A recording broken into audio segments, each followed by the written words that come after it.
I'm interested in the role that Islam plays in this.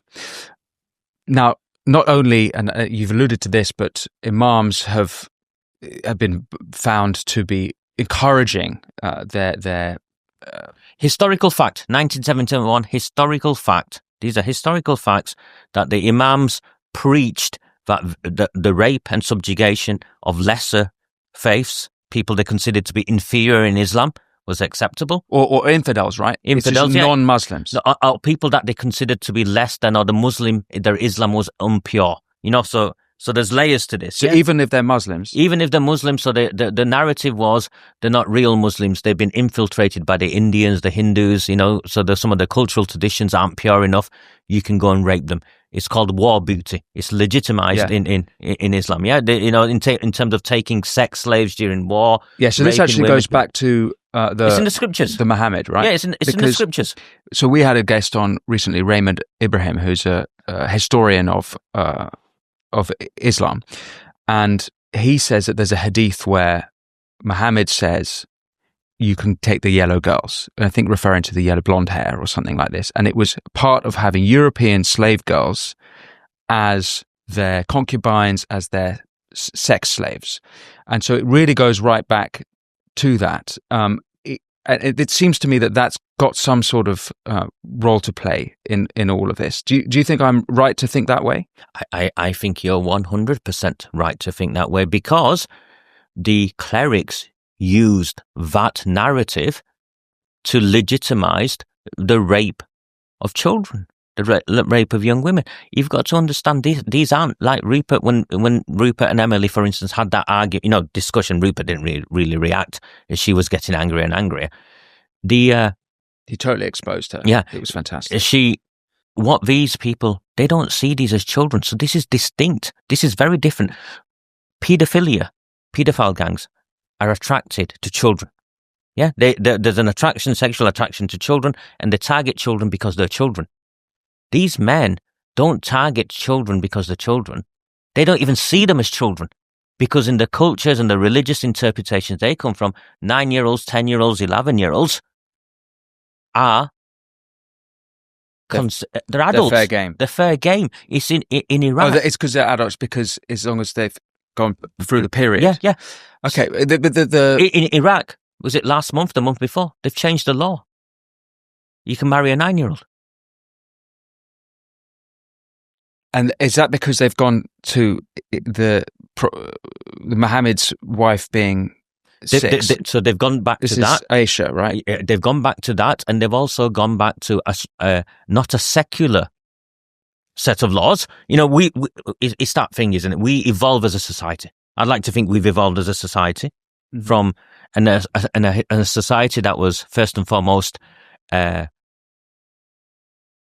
influenced, controlled, governed by a set of religious laws, has been superseded by a society that has been set up that is now governed by a set of secular laws. I think that's how we'd describe Western. So this is actually Western democracy. What I wanted to get to is why do you as a Muslim reject all of that? But it seems like you're 100%, because the teachings in all of these religious books are contradictory. You can find other teachings in these religious books that'll teach you to teach everyone with equity and humanity and decency. So how are you, I mean, this is super personal, but how are you deciding which of those teachings have salience? I believe I have a moral compass, Winston. I believe we all have a moral compass. I believe we all know the difference between right and wrong. You can legitimize evil however you want to legitimize evil, Winston. But I believe inside we all know the difference between right and wrong. Is that not what sets us apart? I mean, forgive me if this is too prying too much, but if Muhammad is on the one hand saying this and one hand saying that, if he can legitimize it in any respect, doesn't that make you feel differently about Muhammad? I've not took my faith that far that way. Okay. Winston. If I'm honest with you, I look at it this way. Maybe I'm wrong, and maybe I'm not the kind of Muslim that other Muslims want to, accept, and maybe there's a weakness in me in that way. But I believe in right and I believe in wrong, and I use that as the first prism before I read any text or interpret anything. And I was always taught, in the end, the conversation will be between me and my God, and I'll let him judge me. I'll let him judge, what I've got it right or wrong. Business, what your faith is. And although it's always interesting to hear about people's faith, but the reason I think it's an important question is because this phenomenon exists in Britain, and it seems that if it is indeed a religious, theological, or grounded in theology, we have to deal with the theology to deal with the problem. 100% agreed. And a conversation I had with a friend of mine, a Muslim convert, he's a Christian, he's a white man. I met him last night, and when I was in London, I arranged to meet with him, and this is the conversation we had. The history of the way in which Islam was practiced in the communities I came from was a very soft way in which it was practiced. It was a very, you did good through faith. And then what took place in this country is the growing Islamification, rather than Muslims, the growing Islamification in an Islamist nature, the fundamental nature in which Islam was taught. And one of those watershed moments in my reflections was clearly Salman Rushdie and the satanic verses, and how we saw a different brand of Islam emerge on the streets of our towns and cities. And that was allowed to grow unchecked, Winston. I believe it is counter to our beliefs and our values, and it's led us to where we now are, where it's not just in opposition, it's in conflict. And we have, you either believe in a secular society where we live in, where there are rules made by men, by governments, that define how we live, or there is religious scripture left to, people to interpret. And I don't want to live that way. Well, we definitely don't want to live in a theocracy, although I would say that the British legal system has come from Christianity. I mean, the beginning of it. But it's evolved, hasn't it? It's evolved. And I think that's one of the difference between that brand of Islam and how we live. You can say our laws have evolved from Christianity, but when I speak to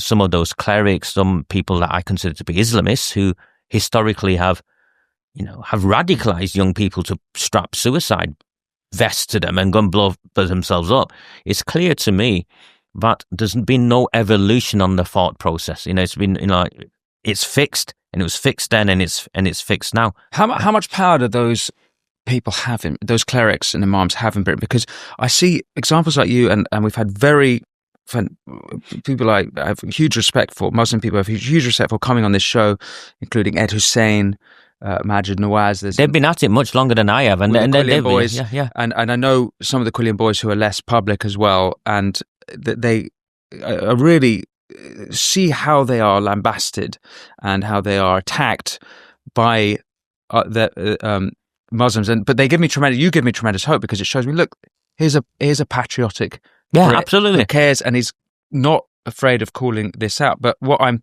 sort of questioning or wondering is, how do we give more voice to this, and how much power do the other side have? And it's the way your whole story in this conversation is the other side have all the power. The other side have police, all the power. The mosques, the CPS, you've described it, the media. It's the other side of all the power, because the Labour Party is reliant on an Islamist controlled bloc vote that it secures via postal voting. The other side of all the power. People like me are few and far between. But what I would say to you is the majority of people from the communities I come from want nothing to do with the other lot. But they are powerless to say anything. And if they look at your story, there'll be even more reason not to say anything. Why who in the right mind? Who in their right mind would bring this on themselves? Yeah. It's not my daughter being raped. I'm sorry, I can protect my family. And Winston, there was a period during the time I was on police bail where the police knew that I was being followed home. They knew, these fatwas had been issued against me. There was a genuine, attempts to try and kill me. How many fatwas have? Most recently, at the general election, one of the local mosques, the Islamic centres, issued a fatwa, and then at the small print declared it wasn't a fatwa. What? As they get around, you've got to understand the establishment, the police in this country are too scared to take these people on. And they're too scared to take these people on for a number of reasons. And one of them is these people are politically protected. Do you fear for your life? I have an arrangement with my immediate family and my close network of friends that should the day come when they've killed me, that they will take care of my daughter. And you can see, this is, and the police are neck deep in this. Andy Burnham and Greater Manchester Police are neck deep in this cover-up. This is the Greater Manchester Mayor. Let me give you an example. He commissioned something called, once he found about this, he launched these assurance reviews, these investigations. So he did everything possible. He launched these assurance reviews that were essentially a cover-up exercise. Limited terms of reference, investigators he brought in. What year was this? This was 2021, 2022, yeah? 8 years, sorry. He's been at it 8 years now. His investigators have finally run away because we've exposed them as charlatans. He's finished his latest review using other people, I think the police.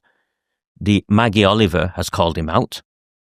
So when someone like, I'm a bit more, I'm brash, I'm northern, I'm a working class bloke, I'll tell you to your face what I think of you. People like Maggie Oliver are decent, and more nice, decent. and she's like you, incredibly courageous woman. But you'd invite Maggie Oliver. My mum would, if she was still alive, would have Maggie Oliver sat there eating samosas, and and they say, "Why can't you be more like her?" Yeah. And she's heartwarming the way she goes about this. I'm angry because I come from a different place. I've spent my life protecting children. I spent my life fighting extremists. And then I come home and find that whatever else I was doing elsewhere, in the hometown, amongst the people that raised me, children were being dragged from the school gates into cars, piled with drugs, gang raped and trafficked across the country. And when the authorities knew, they covered it up. And when the politicians found out, they facilitated the cover-up. And the likes of Andy Burnham are neck deep in this. The likes of Jim McMahon, Angela Rayner. Angela Rayner issued on Commons letter-headed paper when Burnham issued published his assurance review in Oldham, as this was like one of the best pieces of work we've ever seen.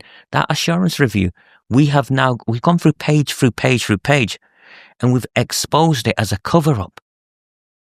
Nothing short of a cover-up. It didn't even detail how many children were raped. It kept the number secret. One of the case studies it used was something called Child A. This child called Child A contacted me and said, "Raja, they've sent me this. Will you have a look at it? Because they've never interviewed me. They've told me they're publishing this." I said, "Well, what do you want to do?" She said, "Well, will you record me, change my voice and publish my story?" I said, "Of course I'll do that for you." "Sweet, no problem." The police visit her and warned her. This is a young woman who's been the subject of gang rape, repeated gang rape. The police knew, the authorities knew. She was put in a children's home. Andy Burnham's small print in his report is this children's home was an innovative solution by the local authority. Very vague, innovative solution. Winston, the council set up a child brothel. They put all the girls together that they thought were, being groomed, and created a specific home and put them in and looked the other way. And let all hell break loose. Thanks for watching this clip from the Winston Marshall Show. You can click here to watch the full episode. And for more clips like this one, don't forget to subscribe. And as always, be well.